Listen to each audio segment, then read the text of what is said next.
Today there are a lot of updates from the Kupiansk direction. Here, Russian forces launched their largest mechanized assault in months, hoping to break through Ukrainian defenses in order to reach the Oskil River and the city of Kupiansk to storm it after that. Ukrainian troops responsible for holding the front line in this area were put under pressure by two massive columns with over 60 tanks and armored vehicles, but were ready to deal another deadly blow to the enemy. Russian forces have created a small tactical salient around Pishchane in recent weeks and have focused on advancing as quickly as possible. They moved along a ravine running east of Pishchane and in the fields south and north of the settlement, but have struggled so far to advance in the fields immediately east of Kolisnykivka and Kruhlyakivka. The command of the Russian Western grouping of forces has decided to organize a large mechanized assault to advance rapidly through these open territories and consolidate positions within Kolisnykivka and Kruhlyakivka, enabling Russian infantry to establish a more enduring foothold within the two settlements on the Oskil River.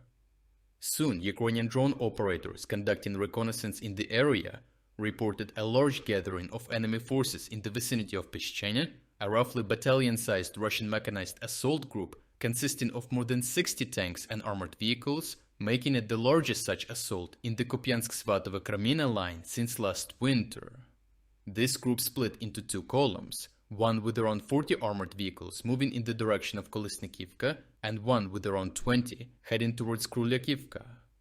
The first column was intercepted by drone operators of the Ukrainian 77th Airmobile Brigade, and soon they posted geolocated footage showing more than a dozen damaged and destroyed Russian armored vehicles crowded close to one another, suggesting that they attacked in a tight column and became jammed once the leading vehicles were successfully hit by FPV drones. This common occurrence in failed Russian mechanized assaults not only blocks the movement forward, but spreads panic among the Russian crews, which leads to chaos on the battlefield, making survival of equipment and personnel even harder. The released footage continues with Russian vehicles attempting to turn back and run away from the battlefield, but to no avail as Ukrainian drone operators continued their hunt, trying to not let anyone get away. The brigade command reported that during this operation they have destroyed 3 tanks and 11 other armored vehicles and have damaged 10 tanks and 16 armored vehicles, which means that the deadly Ukrainian response has not left a single Russian piece of equipment from the 40 attacking without harm. The full uncensored footage of this disastrous Russian attack can be found on our Telegram channel through the link in the description.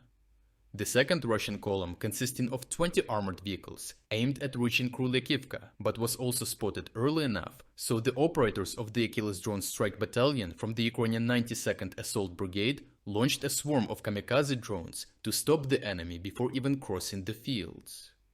The extensive footage shows not only the expert work of the Ukrainian troops, but also the wide range of vehicles the Russians used for this operation.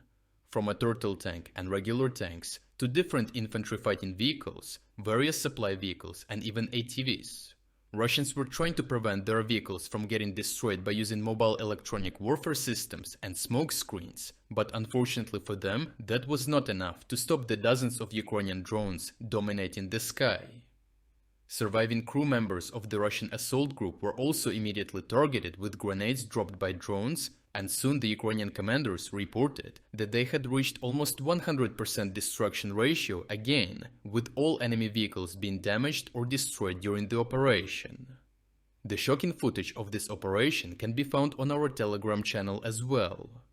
Overall, Ukrainians understand very well the importance of keeping the Russians at least 10 kilometers away from Kupiansk, and that's why they have deployed here some of their best brigades with soldiers staying on high alert day and night, anticipating every Russian move. These defensive precautions help them repel back the biggest mechanized assault so far this year in the direction of Kupiansk.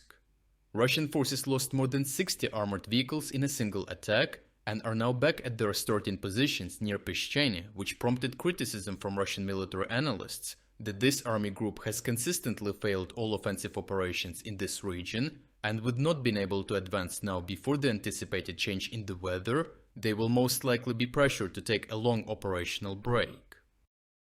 If you're against the invasion of Ukraine and you want to support the work that I am doing, consider making a purchase in the online store, UA Supporter. Here you can find a lot of products with Ukrainian symbols to not only show your support for this channel, but also for Ukraine.